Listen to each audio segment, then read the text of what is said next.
Operation Sindoor వ్యవహారంలో ఏదైతే భారత వాయుసేన చీఫ్ నిన్న మాట్లాడితే ఇప్పుడు ఇదే ఆర్మీ చీఫ్ తాజాగా ఉపేంద్ర ద్వివేది మరికొన్ని వివరాలు వెల్లడించుకొచ్చారు. ఐఐటి మద్రాసులో సమావేశం సందర్భంగా శత్రువు తదుపరి కదలికలు ఏమిటో కూడా ఆ సమయంలో మనకు తెలియదు.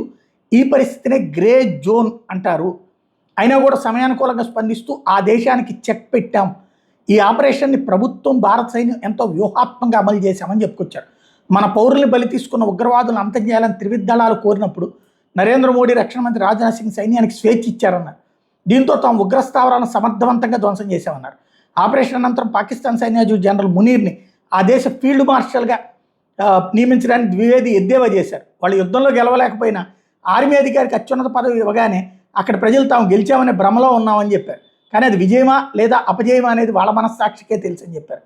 3 నెలల క్రితం జరిగినటువంటి ఆపరేషన్ సింధూర్లో పాక్ విమానాలు కూల్చడం గురించి ఓ పక్కన అటు చెప్పిన తర్వాత ఇటు ఈయన ఆ డేటా కూడా ఎక్కడెక్కడ మనం సోషల్ మీడియా ద్వారా కూడా యాక్టివ్గా స్పందించి ఆ రోజున నెగిటివ్ క్యాంపెయిన్తో అతనికి పోస్ట్ ఇచ్చి తద్వారా గెలిచామనేటటువంటి భ్రమను కల్పించే ప్రయత్నం చేస్తే అసలు వాస్తవాలు ప్రపంచం మొత్తానికి తెలుసని తేల్చి చెప్పారు.